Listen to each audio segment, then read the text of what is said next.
Salawat Allah Muhammad wa ala Muhammad. Allahumma salli ala Muhammad wa ala Muhammad. I am the dust beneath the dust of your land. I am a beggar to you, I'm reaching my hand. You are the sun behind the clouds, though far you are near. Even if I don't see you, I know you are there. I am drowning, you're the air. You're my comfort in my fear. And I wrote your holy name on every tear. I'm at your door, I'm at your door.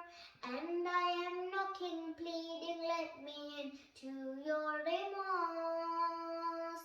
If you turn away from me, I will lose my only hope, my only hope. Heart, I will shackle you in chains. If you forget Hussein's name, I will sever from you vein. Eyes, I will deny you like tears. If you cannot shed a tear, seeing the head on a spare chest, I dare you if you would dare, call out anyone else, dear. I would deny from you air. He is all I have ever known. My heart is under his dome, beating for Arba'in Ayaman. Lend me your holy hand moments, take me to your land moments, allow me to breathe moments. Hussein, Hussein. I'm here to see the moon in all its glory. I'm here again to listen to your story. I'm here to close my eyes and drift away in a far-off memory of that tragic day. They say death surrounded you, so I came running to you to be with the millions of lovers who came. They call your name, they call your name. Everywhere I look, I hear the people crying Hussein. With the hand on their heart and one hand is wiping the pain, crying Hussein. Salawat Allahumma salli ala Muhammad wa ala Muhammad.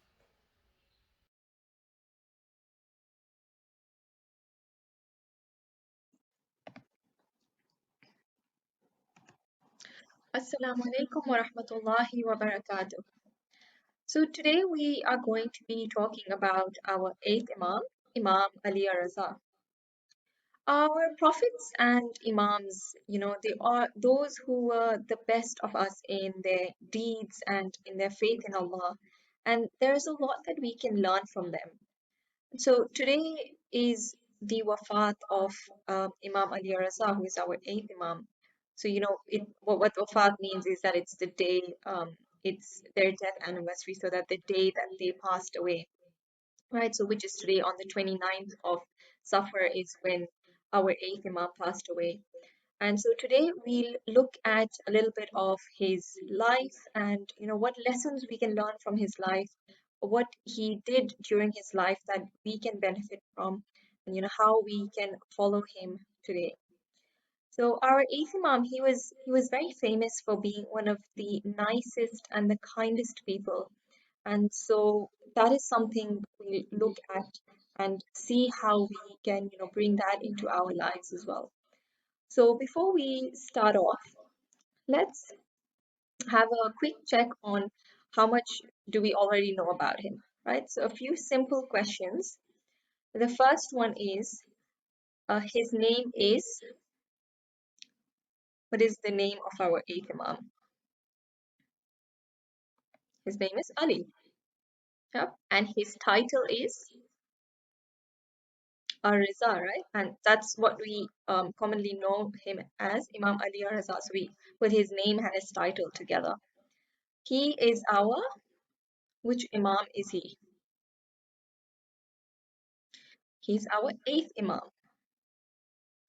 His father is Dash, who is also our Dash Imam. The name of his father is Imam Musa al-Kazim, who is our seventh Imam, right? His mother's name is, does anyone know his mother's name?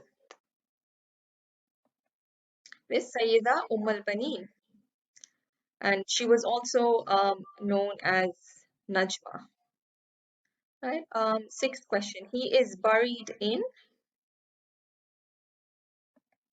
Mashhad, which is in Iran, and he died on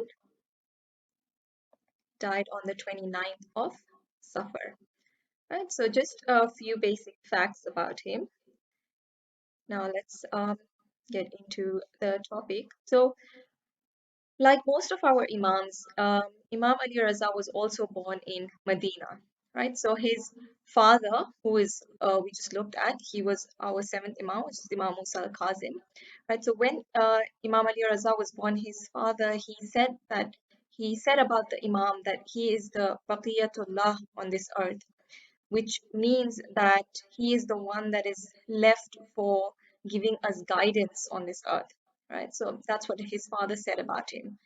And Imam Ali Raza, he lived under the imama and the guidance of his father for 35 years, right? So he learned from him and lived with him for 35 years.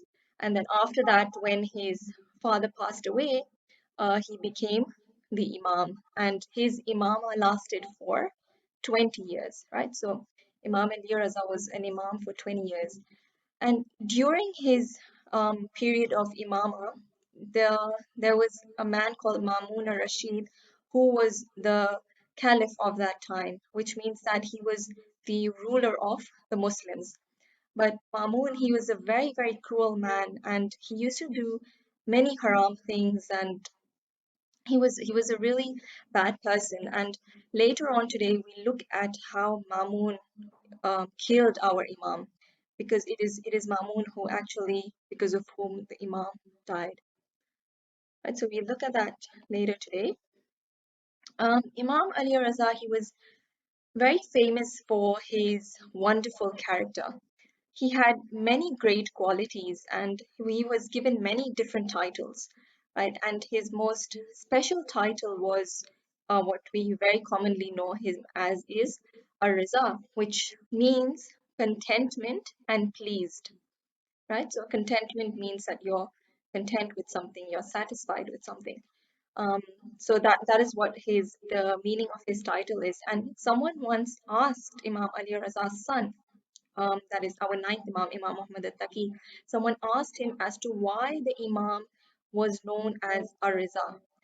And to that, Imam Muhammad al-Taqi said that he was named Riza by Allah because in the heavens, Allah was pleased with him, and on the earth, the Anbiya and the Aimma were pleased with him.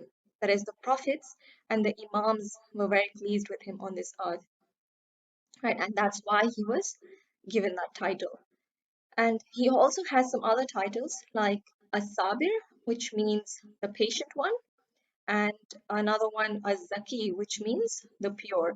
Right, so these titles, they describe the Imam. They tell us what the Imam was like and what kind of a person he was.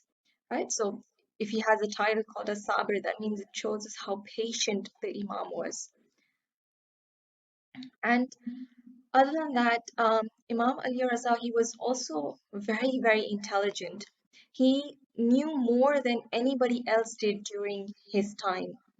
Now, once the Caliph Mamun, he was once discussing medicine with a few physicians and medical experts, right? So medicine is, medical knowledge. That it's a lot of knowledge, and it's quite difficult to, have that knowledge. There's a lot of learning that's involved, and there's so much to know in medicine. And Imam Ali Raza, he knew a lot of it. When Mamun, the Caliph, when he was discussing, medicine with medical experts, he asked the Imam for his medical advice and knowledge. And the Imam said that he would write a book that was filled with knowledge about medicine, because the Imam was very smart. He knew a lot about this topic. So he compiled a book and he sent it to Mamun. And Mamun, he was so impressed with the book that he ordered it to be printed in gold, right? And because of this, that book of Imam Ali Raza, it became known as a Risala az-Zahabiyya, which means the golden letter, because that's how good that book was, and that's how much knowledge that book had. And this Risala, it's also known as Tib ar-Riza, right? And in this book, there's a lot of interesting advice that we can get in this golden letter, and by reading this book, we can learn a lot that we can also use in our lives. So for example, an advice that we'll find in this book is that you should only eat the amount of food that you need, because the Imam tells us that if you eat more than you need, then that food is not going to have any benefits on you. But if you eat the right amount, that is, you eat how much food you need, and it will benefit you. And the same goes for water, right? That's the advice that Imam Ali Raza has given us. And we can use that in our lives as well, because sometimes, we love certain food and we can end up eating too much. But the Imam tells us that it is so important to eat and drink just the right amount. And another piece of advice that can be found in this golden letter is that the Imam has said that if honey is prepared properly, then it is one of the best and one of the most healthiest foods that you can have. So this is how we can benefit from what the Imam has left us with. Now let's look at some of the lessons that we can learn from the life of Imam Raza. Like all of our Imams, Imam Ali Raza, he had an exceptional character. He was always so polite, he was kind, he was humble. He was someone who would stay up all night to worship Allah. He would fast often. And one of there's a narration that one of his servants, he who lived with the Imam, he said that no one was able to raise his voice in his house, no matter who they were, because the Imam, he always spoke so gently and slowly with the people. He was so polite. It didn't matter who he was speaking to, but he would always speak to people in a very polite and a gentle manner. And another man that knew Imam Ali Raza, he said that he never saw the Imam being rude. Never. It didn't matter what happened. He never saw the Imam being rude. He never interrupted anybody if they were talking. He would always wait for people to finish talking before he spoke himself. And he, always helped people where he could. He showed so much respect to people. For example, when the Imam would sit, he would make sure that when he's sitting, he doesn't have his legs in front of anybody, or he wouldn't be leaning back, because that shows respect for the other person. And Imam Ali Raza, he made sure that he showed respect to everybody. It did, and like I said, it doesn't matter who that person was. He was even his servants that lived with him in his house, he respected them in the same way as well. Even when they all sat down to eat, Imam Ali Raza made sure that everybody is sitting with him and eating with him. He treated everybody with respect, and no one was treated unfairly. And this is something that we can really learn from, because sometimes we might think that we are better than others because of the things that we have, or because, you know, someone is working for you or is helping you. For example, if you go to a shop and someone is serving you, or if you have someone who's helping you in the house, just because um, if we have more things than them, it doesn't make us better than them, right? We should try and be like Imam Ali Raza and show everyone a lot of respect, no matter who they are. And another lesson that we can learn from Imam Ali Raza is about generosity. Imam was a very, very generous person, right? He would try to help people out as much as he could. If anybody needed anything, he would be there to help them out, whether that be in the form of food or in the form of money. It didn't matter. He was there to help them out.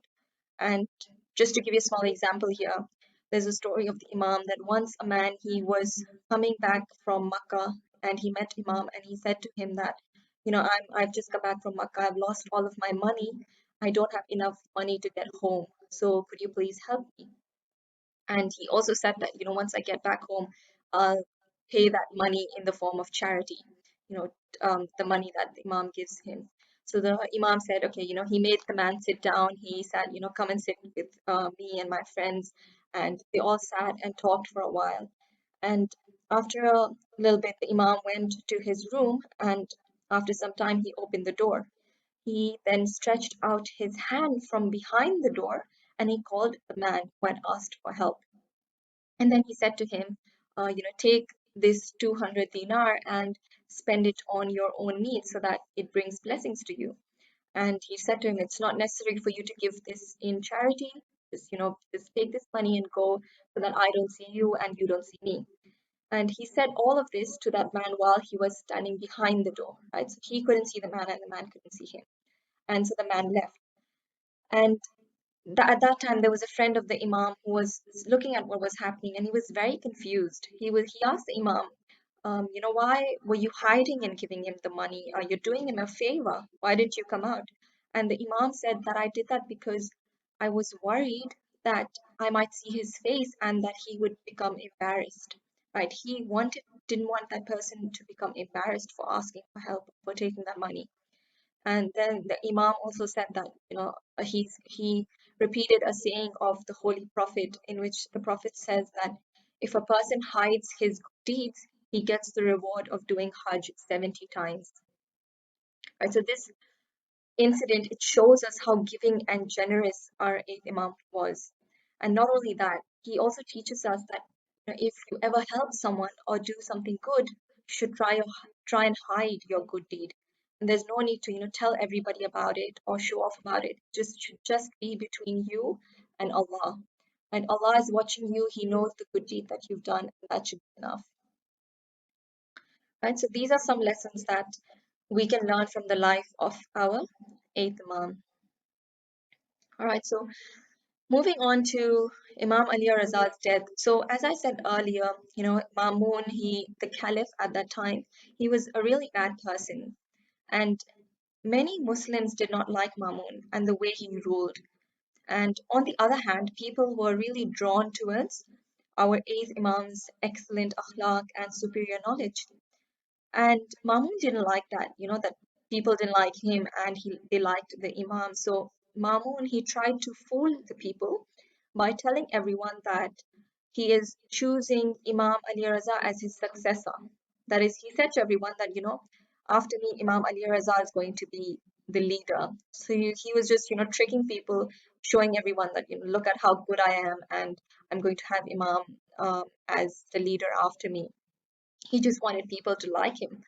And because Mamun was doing that, Imam Ali Raza had to migrate from his home in Medina to Iran. And that was a very difficult thing for the Imam to do.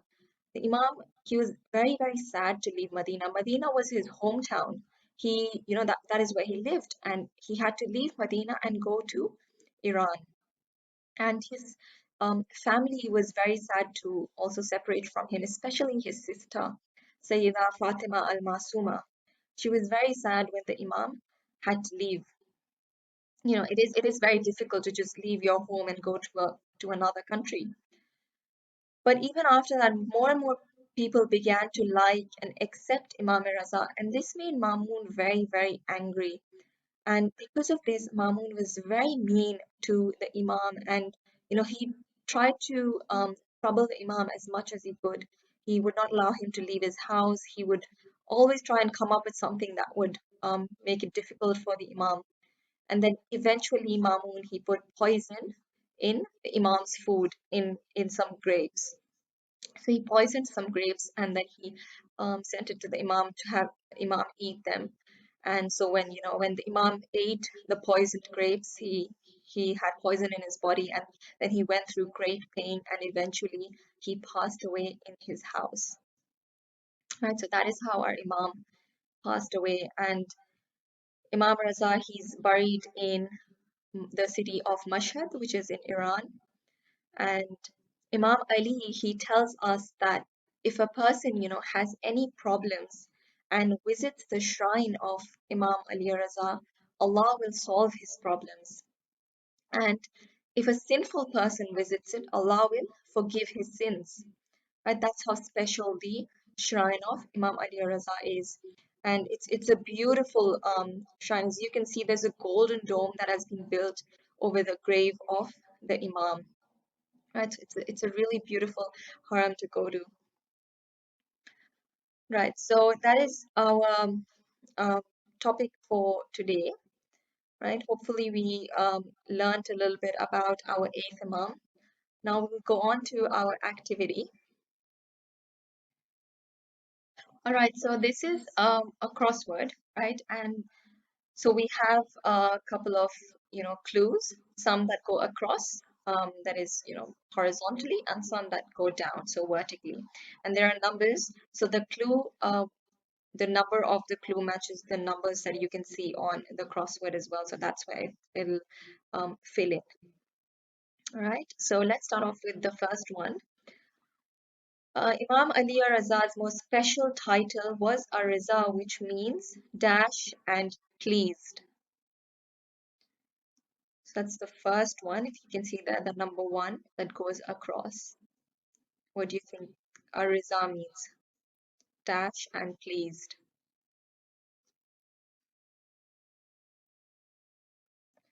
So it is contentment and pleased. All right, number two. Imam Ali Araza is buried in Dash in Iran. So two across. Which city is he buried in? He's buried in Mashhad, right? Next one. Imam Musa al-Kazim referred to the eighth Imam as the dash on this earth. This is three across. He's referred to as the dash on this earth, as the Baqiyatullah on this earth, right? All right, so four across is another title of Imam Ali Raza was as dash, which means the pure.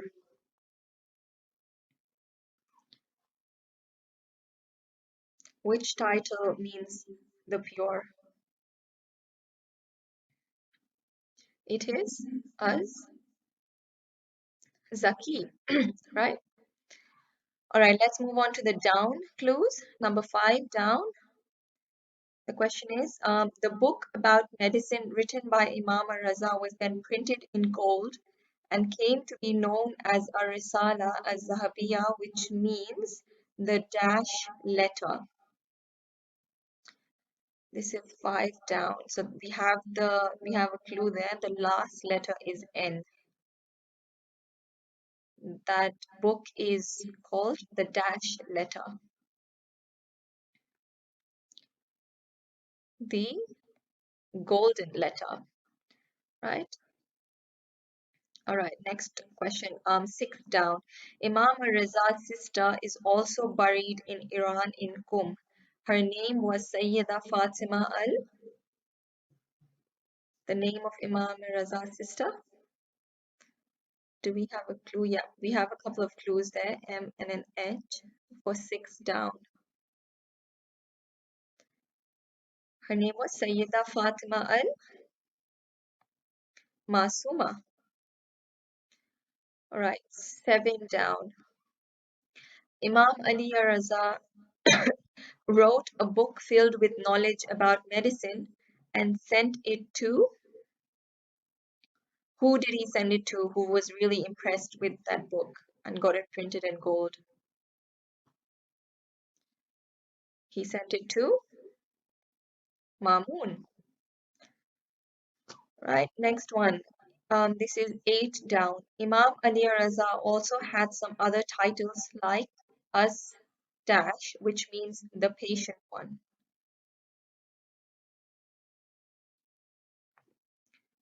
One of his titles is Us Sabir. All right, last one. Imam Raza's mother was Sayyida al Baneen and was also known as,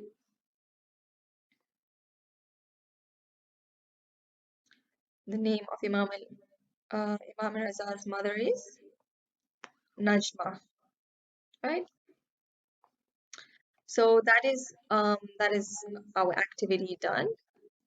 All right, so that is all I have for you today.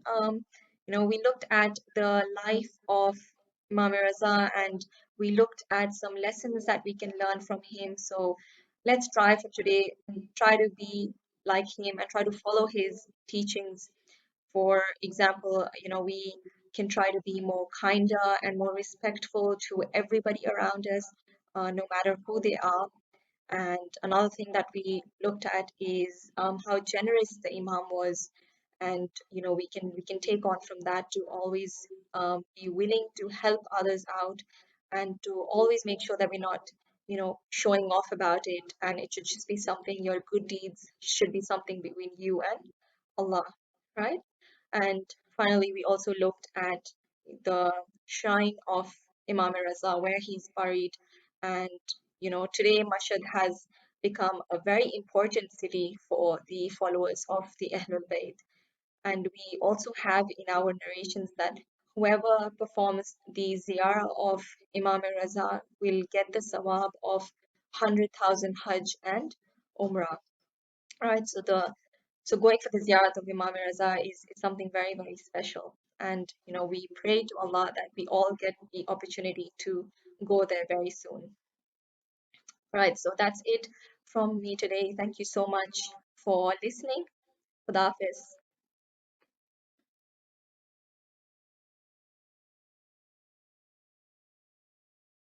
Abdullah Ya Zahra Maninza Hussaina Abdullah Ya Zahra Maninza Hussaina. From the day that we were born till the day that we will die, we will not forget your ultimate sacrifice. In your name the tears will sing from our eyes. Your name forever will be heard from the skies. This is a promise to you, O Fatima, O Fatima. We will not forget Karbala. We will not forget you, Hussein. We will not forget Karbala.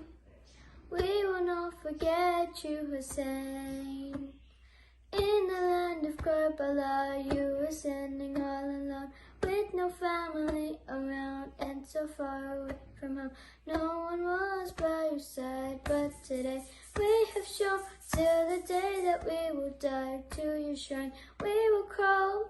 This is a promise to you, O Fatima, O Fatima. We will not forget Karbala. We will not forget you, Hussein. We will not forget Karbala. We will not forget you, Hussein. Oh, our master was alone, thirsty in Karbala, as he put his head down for his one sajda. From the skies a voice came, Nasr Ma'inna. We will cry forever on this Zahra. This is our promise to you, O Fatima, O Fatima. We will not forget Karbala. We will not forget you, Hussein. We will not forget Karbala. We will not forget you, Hussein. Oh, there will come a day when we will have have to make a stand. When Mahdi reappears, we will grow the holy land. We will pay attention to his every command. We will be by his side, mu'mineen, hand in hand. Abadu Allah, Ya Zahra, Maninza Husseina. Abadu Allah, Ya Zahra, Maninza Husseina. We will not forget Karbala. We will not forget you, Hussein. We will not forget Karbala. We will not forget you, Hussein. Throughout history there has been no warrior that compares to Abbas, the son of Haider. Loyalty and courage linked to him forever, gave his life for the love of his brother. This is a promise to you, O Fatima, O Fatima. We will not forget Karbala. We will not forget you, Hussein. We will not forget Karbala. We will not forget you, Hussein. Won't forget you, Hussein. Allahumma salli ala Muhammad wa ala Muhammad.